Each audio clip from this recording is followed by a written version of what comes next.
It's great to be here. It's great to share the Matriarch stage with so many powerful women. It's really a delight.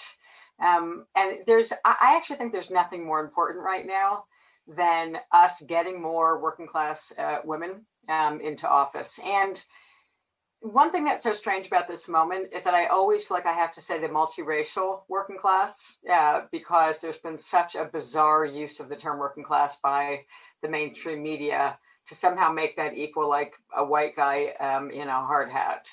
So whenever I say working class, I'm talking about a multiracial working class organization. So I'm delighted to be here. I want to say a few things. I want to chat about a few things.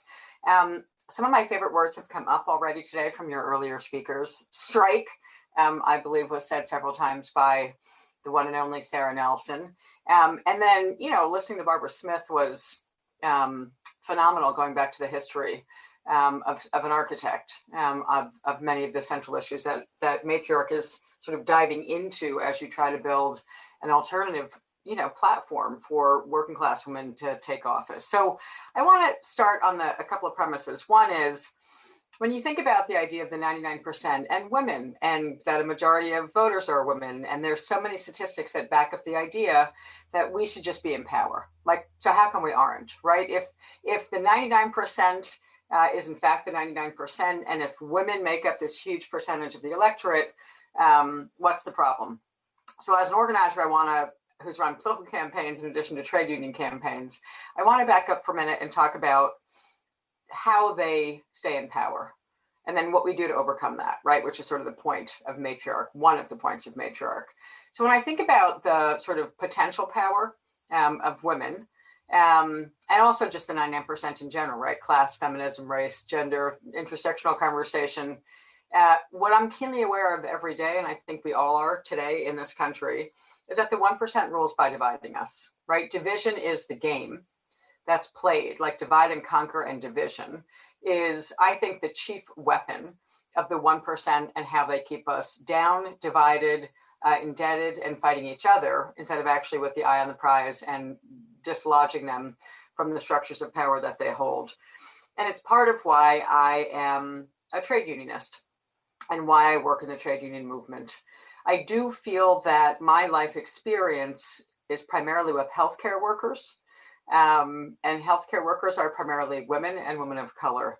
And so I almost forget there's any other trade union movement besides like two organizations, educators, teachers, who I work a lot with, and healthcare workers, because they're overwhelmingly women, and they're both overwhelmingly women of color. And so for me, when I wake up every morning, I think about the work.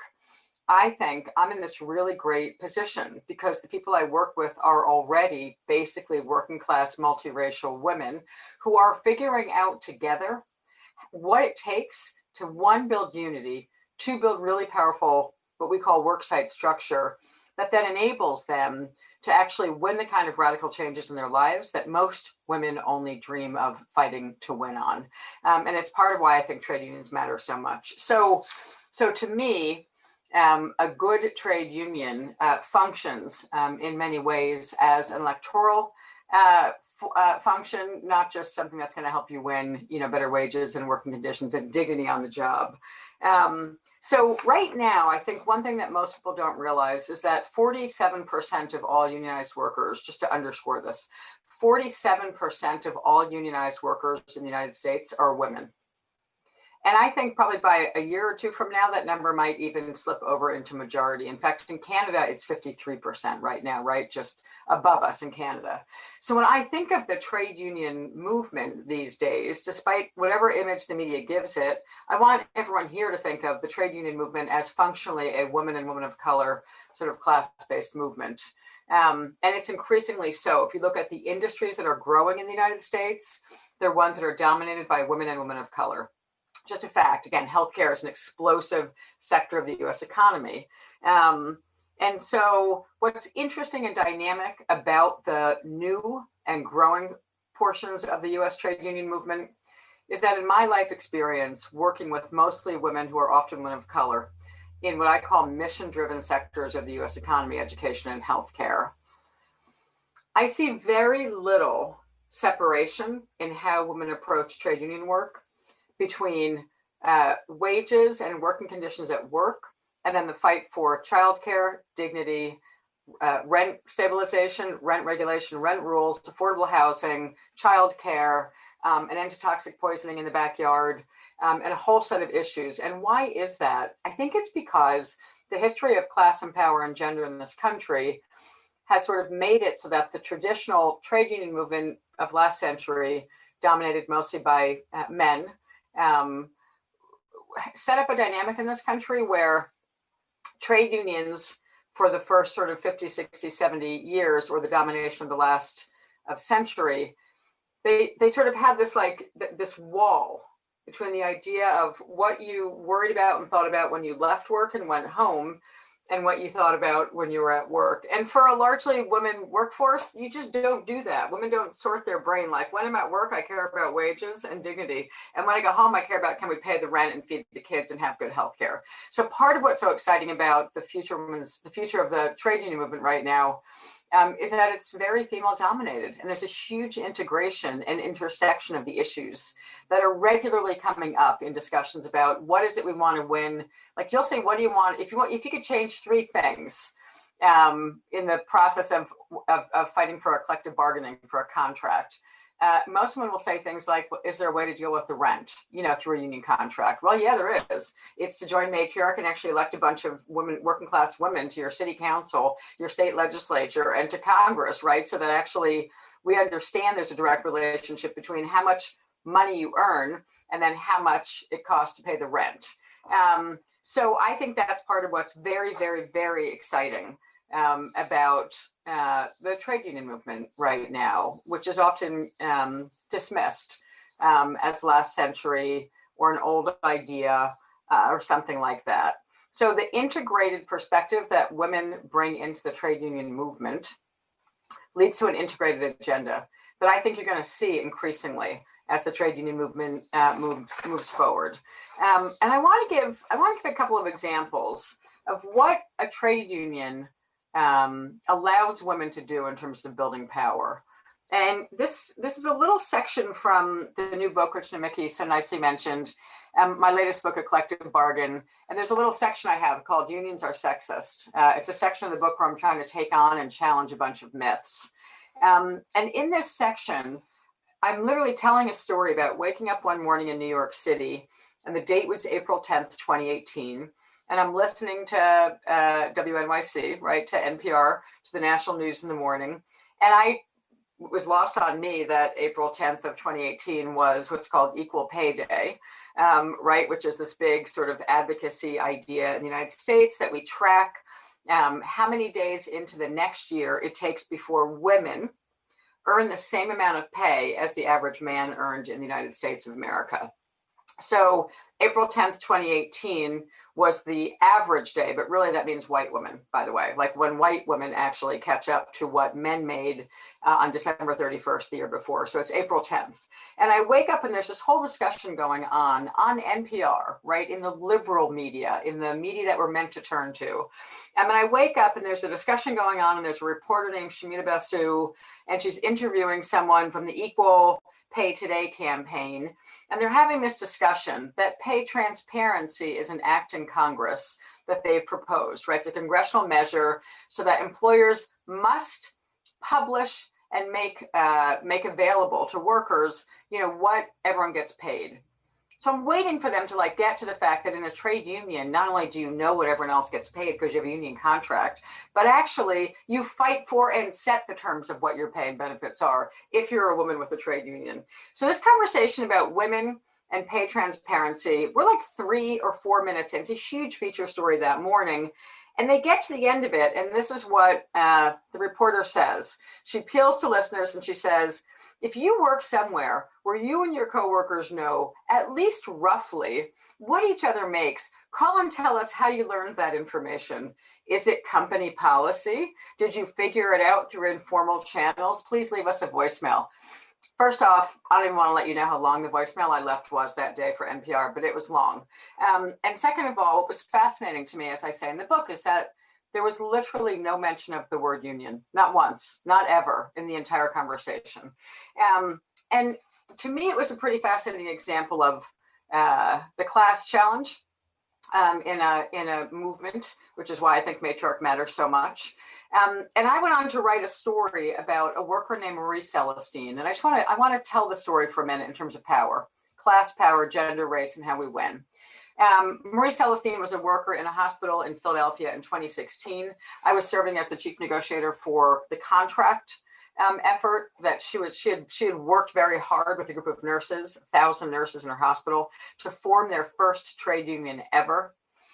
And because of the power of what a union contract does, she had the right through the union contract to request, we all did, to request information from the employer that tells us all of the pay, something apparently NPR still hasn't learned because they repeated the same story this year, a different version of it. So we have the right, once women form a union, it's like a 90% women's bargaining, what we'd call a bargaining unit, right? It's women, nurses in a hospital.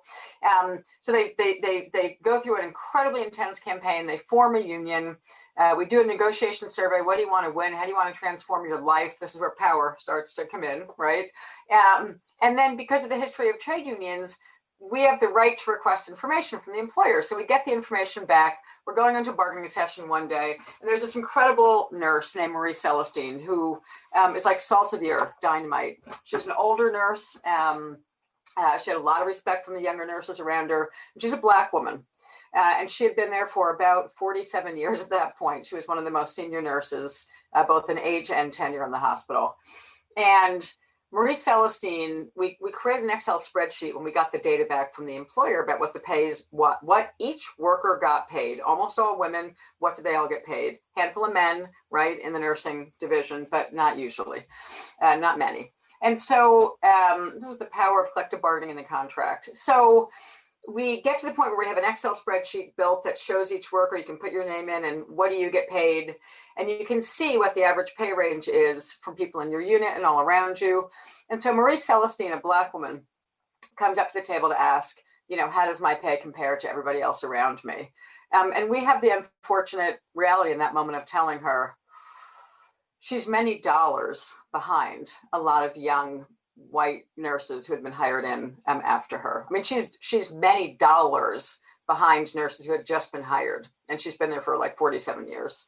And I literally watch as her head is like exploding in this conversation, and she begins to realize that she was essentially never getting the quote unquote merit raises. That was the system the hospital had before the union.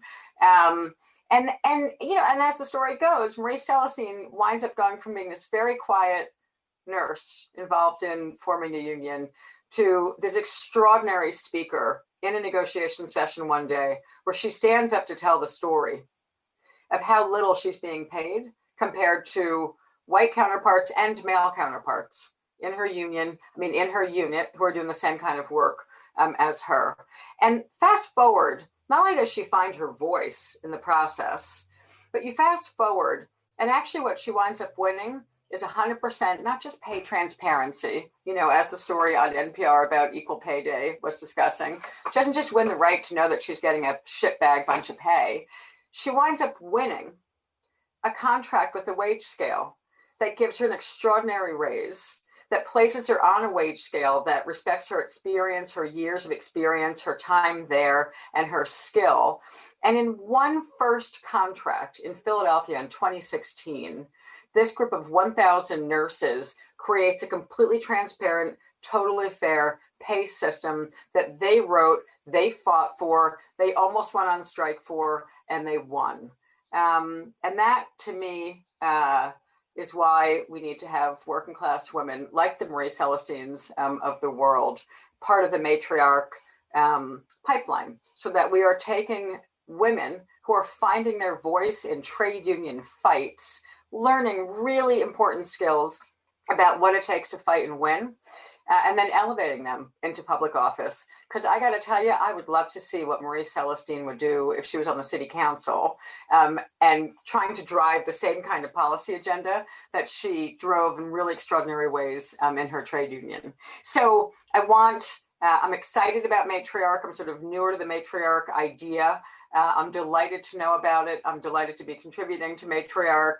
And I'm delighted to think about not just how do we put working class women into office, but I think the thing we need to think a lot about concurrently is what does it take to create the power platform and build the power around women that we put in office so that they can actually then implement the agenda that we need desperately in this country. And I want to just close this by saying that when you look at the story I just told you about Marie Celestine, when you look at the structure of trade unions, that when we win, when we take office, so Marie Celestine fought with 1,000 nurses to form her first union. It was hard as hell to win that election. That's an election. They're really hard to win in this country. I'm going to argue they're harder than most civic elections, right? Although nowadays with Trump and lunatic people who are in control, it's as divisive and polarized. But trade union elections are always divisive and always polarizing, and you've got to build huge unity in order just to win the election. But that's only the first step in a trade union campaign. And the next most important thing that has to happen is actually building even more unity and building the power, which is ultimately through a strike, but building the power to then win the agenda that you formed the union for. So my closing comments for today, for my excitement about Matriarch, is we have to put more working class women into office.